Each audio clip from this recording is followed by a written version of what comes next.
Um, so we're coming up on the 2-year mark with this project, and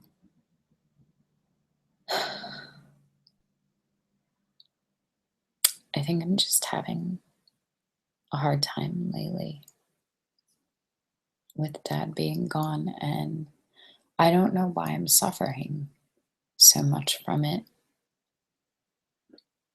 I mean, I think it's been healthy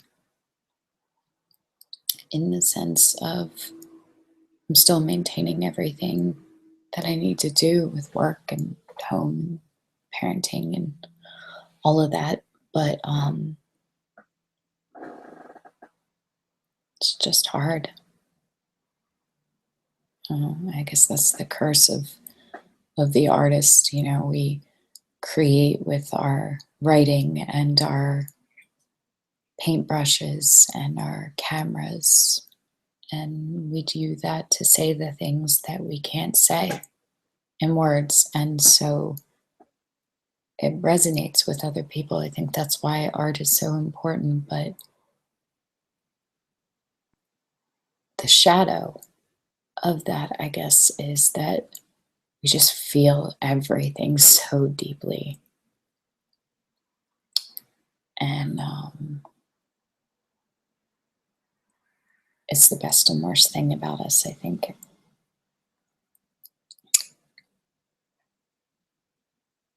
So December is coming up with a vengeance, and it marks the 2-year mark since this project started. And I've been feeling like I don't have a lot to show for it, to be honest.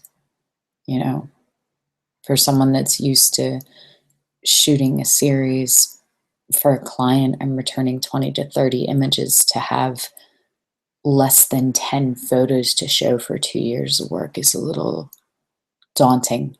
And I'm feeling a little defeated, if we're for being genuine. And I guess that's part of the process. I feel like I've been an artist and a person in the world long enough to know that this is part of it, that you slide down and you build up, and that failing isn't failure, you know, and defeat isn't defeated. I know this. I've seen this. I've recovered from this, but it's hard to remember that while you're in the midst of it. And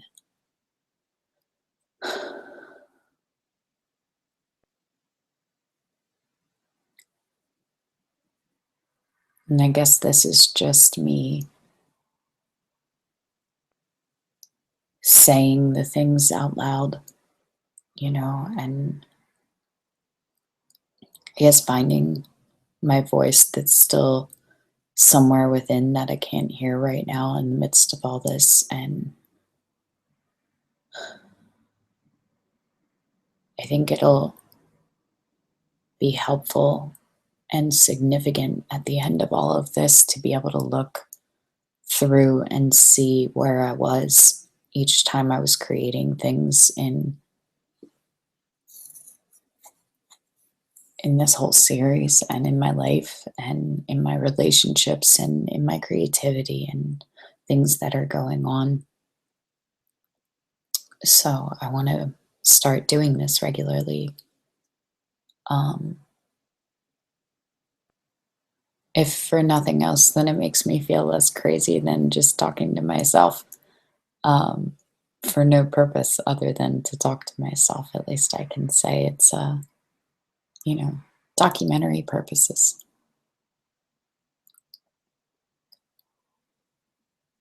I worked 11 months on this piece of fruit. I didn't realize it until Sienna started teasing me about the fact that the paper that we used for the first layer to cover the chicken wire for the form were all, you know, junk mail and spam, but they were from October 2014. And It's September 13th, 2015, and I'm not done this piece of fruit yet. And so we took it outside to paint it. And of course, it started raining. So we hid it under my deck and covered it in tarps. And then we laid one of the big blue tarps on top, thinking it would make like a makeshift roof to sort of cover it. And it wasn't waterproof. So we went down, and all of the plastic had bowled in the middle from the weight of the water that was gathering. So we were able to dump it. I cut holes in the plastic and in the bottom of the vinyl, so now it is not waterproof. We cannot fill it with water, which after experimenting and trying that, I don't think that I want to do that anyway. But it's not a possibility now, which is good. You know, there's so much that I'm learning in this whole process. And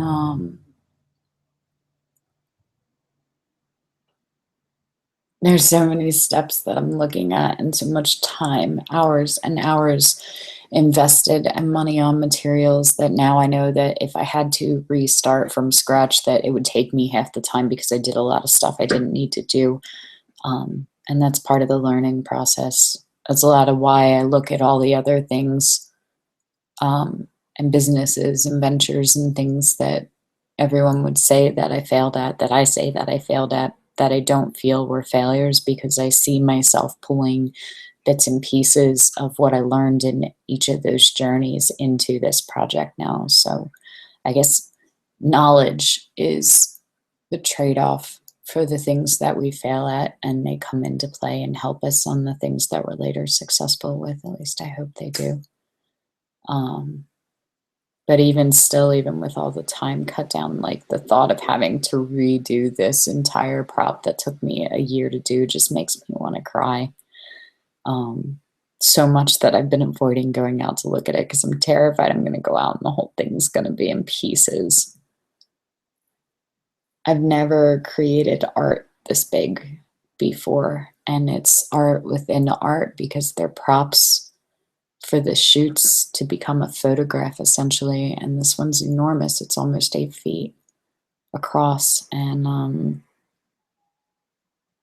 it's made in the first layers from all of the old artwork from when I was in middle school and high school and college, the stuff that I would never hang on walls that I think is terrible now, and that I still have a sentimental attachment to and couldn't bear to part with. So it's just in boxes everywhere and portfolios. And so we tore them up, which was heart-wrenching.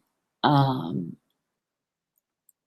I guess we gave the art from my childhood a little bit of reincarnation, and a second life. And you can't see any of it. You know, it won't be in this shot. So really the only people that'll know it's there are the people that read the blog, or if I decide to do something with these vlogs and these video confessions, you're the only ones that'll know. Everyone else will look and see this thing and never think that there's decades of learning and artistic expression and moments through some of the most formative years that make up the layers that are this thing. But there's something very emotional and intrinsic about that for me, because I remember when I look at those pieces where I was and who I was at that time, and it's symbolic, I guess, for me to take pieces of all of who I am at different places in my life and bleed that into the project, and let that be, you know, the first layers that all the new layers of who I am now are over top of. And, you know, I guess it's a literal representation for me of what I believe, which is basically that artists just leave pieces of themselves in their work. So this is me doing that. I use the art to create the art that becomes part of the art. And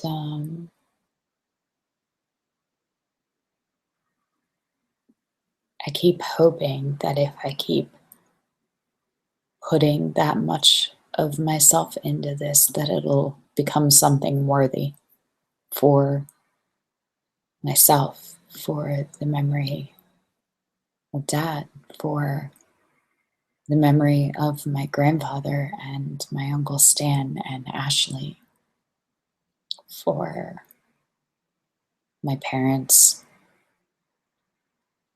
who never had much, for my children, that those who love me can be proud of me, that I can see something worthwhile where for a long time in my life I didn't, that I can create a legacy worthy of these two beautiful children who are getting older so quickly. And I guess to reinforce for my husband that all of his encouragement and unending support and faith and tireless hours that he puts in to help me is not misplaced, is worthy of what he's done to help me get there. He really is my best friend, and I don't know if he knows that, but I hope that him and his dad both know that all the best pieces of who he was are alive in his children. I see him in them so much. I see him in Stephen and his grandson, and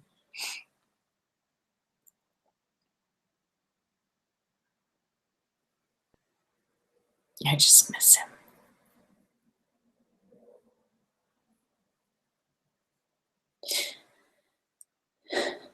And I wanted him to play the Father Time character because he looked the part, especially when Mike was deployed and he wouldn't shave his beard until he came back. I saw him in that. I see all of the people that I love, all of the characters take the faces and mannerisms of people in my life, and so it's interesting to get to pull them in and make them part of this and have art imitate life or life imitate art or both. And he was really sick, and so tired and so depleted. And so I kept putting off this shoot, and I should have known better. And I don't even know, even if I would have pushed it, if he would have felt up to doing it. But I ache at the thought of knowing that he won't be part of this now, and feeling like I could have done something that would have shown him to the rest of the world, because everyone that didn't meet him is lesser for it. And one of the last things that he said was, "Hurry up and finish this book, girl. I have to see the movie before I die." And I feel like I failed him in that. And I think that if it becomes nothing, that will bother me. Uh, to feel like I didn't succeed in that for him. But I feel like if all of my wildest dreams and hopes for this project and every ambition and aspiration that I've had from the time that I was little, if I accomplish all of that, if I make this into something magnificent and awe-inspiring, that the fact that I can't show him, that I can't share it with him when he was so supportive and so encouraging and gave me that last push, I think that will haunt me. This will always be bittersweet. But I hope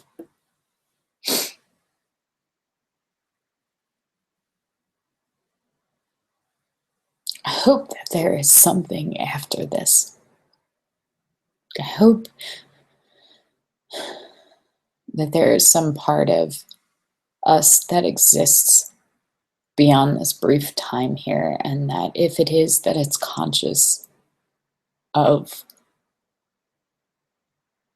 everything else, and that he can feel love and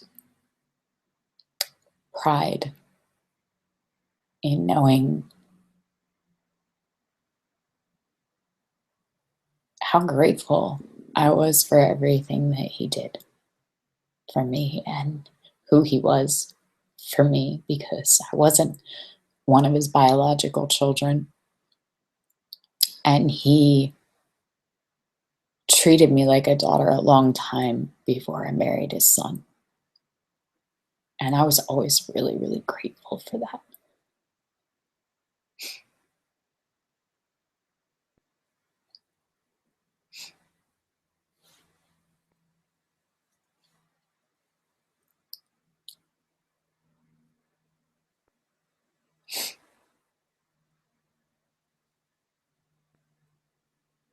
They don't they don't tell you that everything that the movies make death out to be is wrong. They play this romantic card to soften it because we suffer loss, and it's so tragic and heart-wrenching. And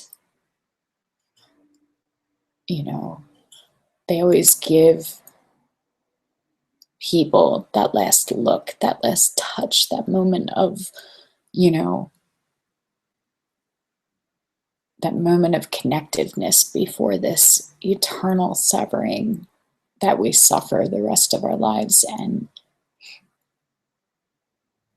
you don't get that in real life, even when you're the one there holding their hand in the last minutes. There's nothing. There's just the sense of absence that's crushing, and this realization that these are the final moments that you will ever have, and that you can't think of anything eloquent to say except for, I love you and I'm right here.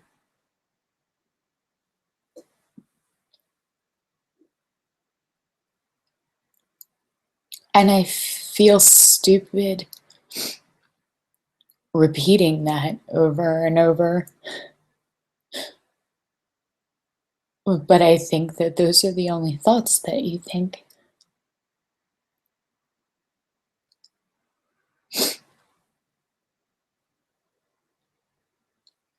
So there's a lot of grief and a lot of very deep sorrow for me in this project right now. And I guess this is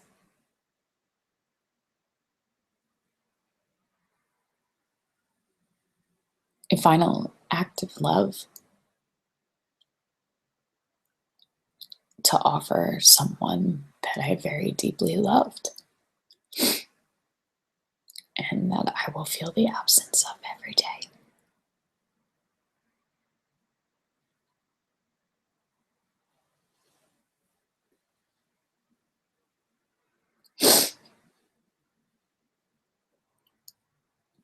And I'm trying really hard to put all of that emotion and that depth of feeling into the artistry and into something productive, and make something good of something that is so wretchedly hard.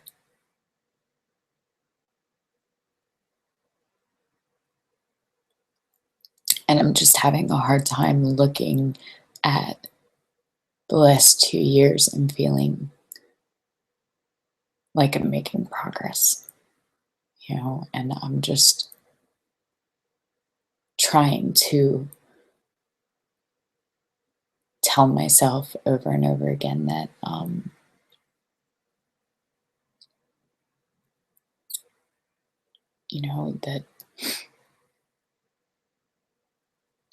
that we're scaling mountains, that it's not meant to be easy and it's not meant to be quick. It's just meant to be worth it when you get to stand on the top and look over and see what you've accomplished and that it was good. And if I get to take the other people that I love so much and that I'm so inspired by with me and have them be part of it and put them into this as well and share in its success with them,